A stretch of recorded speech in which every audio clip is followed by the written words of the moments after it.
गाते हैं। शिष्यों को दिल में बैठा कर विष पी कर मुस्काते हैं।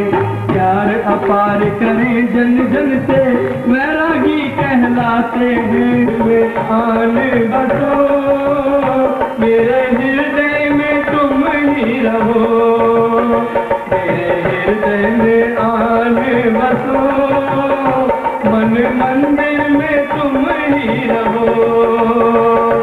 मन में आ जाओ साथ तेरा नाम उचारे, साधा तेरा नाम उचारे, आके दर्शन आ जाओ, आ जाओ, आ जाओ, अब तो शिवर में आ जाओ, आ जाओ, आ जाओ, अब तो शिवर में आ जाओ।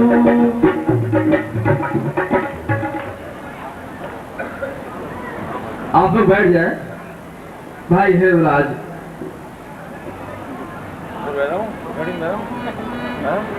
जय प्रकाश एक सुंदर सा भजन प्रस्तुत करे और आप लोग जो जहां खड़े हैं वहीं बैठ जाए। यथा स्थान आप लोग बैठ जाए।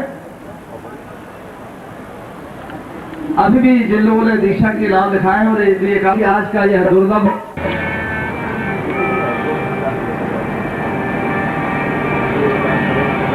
बोले पूज्य गुरुदेव की जय, पूज्य माता जी की जय, पूज्य छोटे गुरुदेव की। तू सहारा देना प्रभु सहारा, मोरे दो नैना ना खाइयो, मोहे प्रभु मिथिलेश्वरी को भेज दियो है, मिथिलेश्वरी को भेज दियो है। भीजत है मोरे नैन गुरु जी, तुम संग लागे नैन, तुम संग लागे नैन गुरु जी, तुम संग लागे नैन। लुट गया मोरा चैन गुरु जी, तुम संग लागे नैन, तुम संग लागे नैन गुरु जी, तुम संग लागे नैन। गुरुवर ने है शिविर लगायो, गुरुवर ने है शिविर लगायो, सदगुरु ने है शिविर लगायो, सदगुरु ने है शिविर लगायो। कौस्तुभ जयंती परब है आयो, कौस्तुभ जयंती परब है आयो। गुरुवर ने है शिविर लगायो, गुरुवर ने है शिविर लगायो।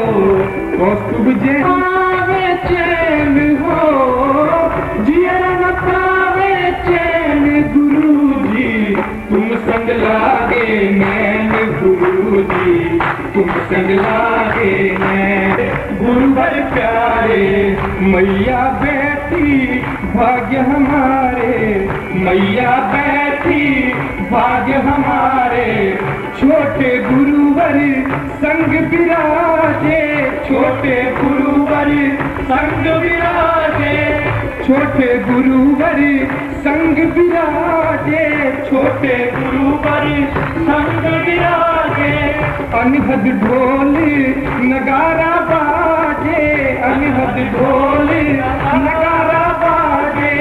पलक न झपकत नैन हो, पलक न झपकत नैन गुरु जी, तुम संग लागे नैन गुरु जी, तुम संग लागे नैन, तुम संग। आपसे समर्पित कार्यकर्ताओं में और उस वरिष्ठ अधिकारी में जो कोई अंतर नहीं रखते, ऐसे भाई MP शर्मा और उनकी धर्मपत्नी भी यहाँ उपस्थित है, तो उन्हें भी मैं आमंत्रित करूंगा माल्यार्पण के लिए। पहले भाई अशोक सरागी और उनकी धर्मपत्नी। इसलिए कर्तव्य ध्वनि के लिए मैं आपसे कहूंगा नहीं, स्वयं स्फूर्ति हमें आज इस आनंद को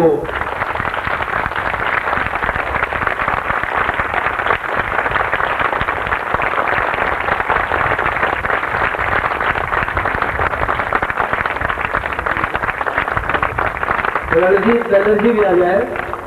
डेहरी और सोन बिहार से आप लोग आए हुए हैं और ये दोनों युगल जोड़ी साथ ही आती है, भाई अशोक सरावगी और श्री और श्रीमती रणजीत बनर्जी। अब आमंत्रित कर रहा हूँ श्री रणजीत बनर्जी और उनकी धर्मपत्नी भगवत पूज्यपाद गुरुदेव जी के चरण कमलों में माल्यार्पण के लिए।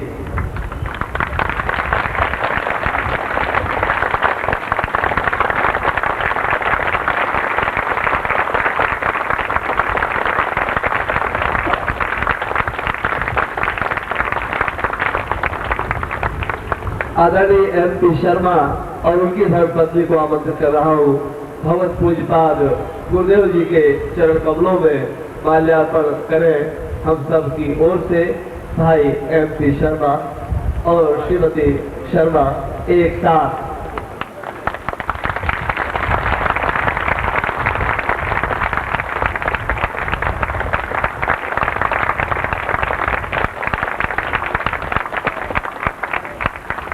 भाई सुभाष शर्मा का नाम हम सबको ज्ञात ही है, आज हमारे बीच में उपस्थित है, हमारी सभी प्रकार की गतिविधियों के केंद्र है। भाई सुभाष शर्मा भगवत पूज्यपाद गुरुदेव जी के चरण कमलों में माल्यार्पण करें।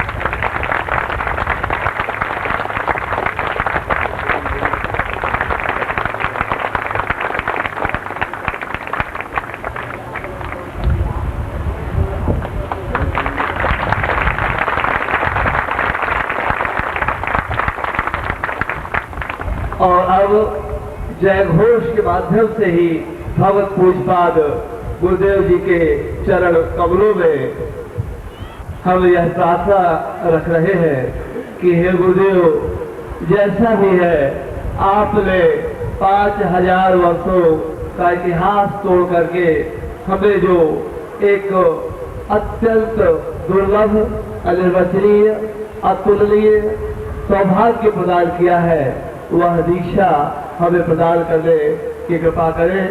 और यह प्रार्थना आप सबकी ओर से और उन हजारों लाखों गुरु भाई बहनों की ओर से भी जो इस देश के किसी कोने में भी होंगे या विदेश में भी कहीं होंगे या सिद्धाश्रम के उन योगियों की ओर से भी जो चेतक की तरह भगवत पूज्यपाद गुरुदेव जी के चरणों का चिंतन करना ही उनका उद्देश्य है, उन सब की ओर से वाणी देते हुए पूरे जय घोष से भगवत पूज्यपाद गुरुदेव जी के चरणों में हम यह प्रार्थना रख रहे हैं।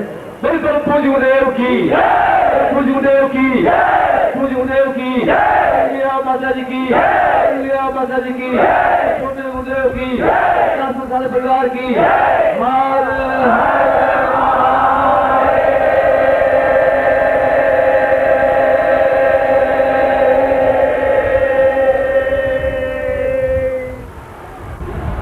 मैं आज का प्रवचन कणाद ऋषि के इस श्लोक से प्रारंभ कर रहा हूं। आपने विश्वामित्र, वशिष्ठ, गौतम और अत्रि के नाम सुने होंगे, मगर कणाद का नाम आपने शायद कम सुना होगा। कणाद अपने आप में एक इतना उद्भट विद्वान और तेजस्वी ऋषि था जिसने कणादोपनिषद की रचना की और उसमें इतने सुंदर ढंग से, इतने उत्तम तरीके से एक मनुष्य को, एक नर को, एक नारकीय व्यक्तित्व को, एक अधम व्यक्तित्व को पूर्णत्व और ब्रह्मत्व तक पहुंचाने की जो क्रियाएं बताई हैं, जो विधि बताई है, उसके मुकाबले में कोई अन्य ऋषि इस प्रकार की व्याख्याएं नहीं कर सका। और यही कारण है कि उस समय जब नैमिषारण्य में 88,000 ऋषि एकत्र हुए तो सबने एक स्वर से इस बात को स्वीकार किया कि ज्ञान के क्षेत्र में, ब्रह्मत्व के क्षेत्र में और विज्ञान के क्षेत्र में कणाद का मुकाबला न कोई कर सकता। यह बता दिया था कि अणु की रचना किस प्रकार से होती है, और साइंस इस बात को स्वीकार करती है कि अणु की जो रचना उन्होंने की, उस अणु की रचना का आधार कणाद ऋषि का उपनिषद था। कल मैंने अपने प्रवचन में ये बताया था कि हमारे जीवन के दोनों पक्ष हैं, अधमता की ओर जाने के लिए भी और उच्चता की ओर जाने के लिए भी। आदमी दोनों तरफ मुड़ सकता है। पूर्णता को समझने के लिए जब कणाद ने यह कहा कि मनुष्य को कुछ ज्ञात ही नहीं है कि आज क्या है, कल क्या होगा, ये उसको ज्ञात नहीं है, और ये ज्ञात नहीं है तो हर समय वो आशंकित रहता है, असर तनाव रहता है कि कोई चोर चुरा नहीं रहे, कोई इनकम टैक्स का छापा नहीं पड़ जाए, कोई सेल टैक्स वाला अटैक नहीं कर दे, कोई इलाका नहीं पड़ जाए, कोई बंदूक की गोली से मर नहीं जाऊं। 100 तरह की तनाव और तनाव से आदमी 80 से 70 से 60 से 60 की अपेक्षा 55, 54 और 51 साल में आदमी मर जाता है। यह हमारे जीवन की यथार्थता है, और इसीलिए उस श्लोक की, जब कणाद ने इस श्लोक को लिखा, उस श्लोक में उसने कहा कि कोई गुरु अपने आप में तब तक पूर्ण नहीं हो सकता जब तक वह उस तत्व को नहीं जान लेता कि ज्ञान क्या है, चेतना क्या है, ब्रह्मत्व क्या है, पूर्णता क्या है, काल क्या है। जब तक इन 5 सीढ़ियों पर नहीं चढ़ सकता तब तक गुरु कहला नहीं सकता। उसको गुरु कहना और कहलाना अपने आप में अधर्म है, अचिंत्य है, ऐसा कणाद ने कहा है। पंडित अलग हैं, पुरोहित अलग हैं, पूजा करने वाले अलग हैं, कथावाचक अलग हैं। उन सबको मैं बहुत हृदय से भक्ति भाव से प्रणाम करता हूं कि वो भी अपने जीवन में है। तो गुरु शब्द अपने आप में बिल्कुल एक अलग चीज है। हमने हरेक को गुरु कह दिया, तो बहुत ज्यादा बदमाश उनको महागुरु कह दिया, गुरु घंटाल कह दिया, ये साला गुरु घंटाल। और उसमें गुरु कहां से बीच में आ गया है? वो घंटाल होगा, कुछ भी होगा, मगर आप तो नए नए शब्द रचने में प्रवीण है। जीवन का आधारभूत सत्य ये नहीं है। जीवन का आधारभूत सत्य है कि आप अपूर्ण हैं, इस बात को स्वीकार करना होगा। आपको ये ज्ञात है कि आपकी पत्नी कितने साल तक आपके साथ चलेगी, आपकी मृत्यु पहले होगी, पत्नी की मृत्यु पहले होगी, मृत्यु होगी या नहीं होगी, कहाँ होगी, कब होगी, अमीर होऊंगा, गरीब होऊंगा, धनवान होऊंगा, धर्म करूंगा, अधर्म करूंगा, कि मैं क्या, मेरे जीवन की गति नियति क्या होगी, अगर आपको ज्ञात नहीं है तो आप अंधेरे में टटोल रहे हैं कि शायद कोई दीवार पर टकराऊं, कोई दरवाजा खुल जाए।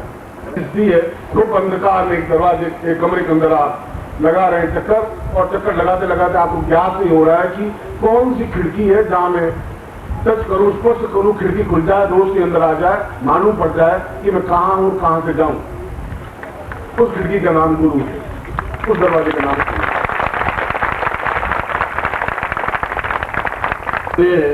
उसको मैं बुला नहीं सकता।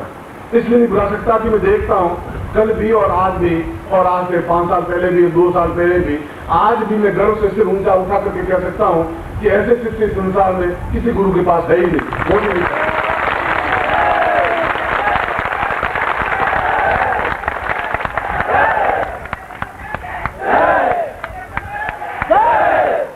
आपको सोच लीजिए कि मैं आपसे बातचीत कर रहा हूं, रात को 2 बजे आपको खाना मिल रहा है, आपको जो 5,000 रुपये दे तभी अपने खाना नहीं छोड़ेंगे, मैं टाइम पे खाना खाऊंगा। 100 रुपये 200 रुपये में आप खाना छोड़ेंगे नहीं। पर रात को 3 बजे खाना मिल रहा है तो 3 बजे खाना आप मत क्यों बैठे? रात को 3 घंटे नींद पूरी हो रही है, नहीं हो रही, सुबह आप अभी तैयार बैठे। इतना कि गुरु ने कहा है कि सुबह मुझे बैठना है, आप बैठ गए। गुरु ने कहा कि रात को खाना खाएंगे, रात को खाना खाएंगे, 4 बजे खाना खा लेना, 4 बजे खाना खा लेना है। आपको दौड़ के आ जाना है, आपको दौड़ के आ जाना है, और आप दौड़ करके पैरों को जिस प्रकार से पकड़ लेते हैं, जिस प्रकार लिपट जाते हैं, उतना तो कोई शिष्य, कोई भक्त अपने भगवान के चरणों में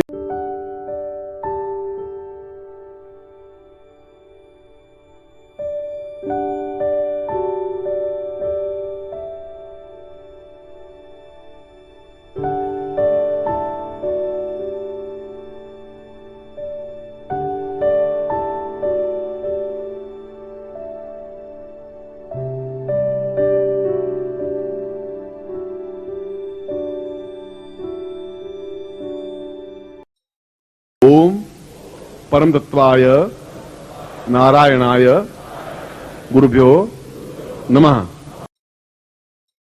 ओम ह्रीं मम प्राण देह रोम प्रतिरोम चैतन्य जाग्रय ह्रीं ओम नमः। ओम भूर्भुवः स्वः तत्सवितुर्वरेण्यं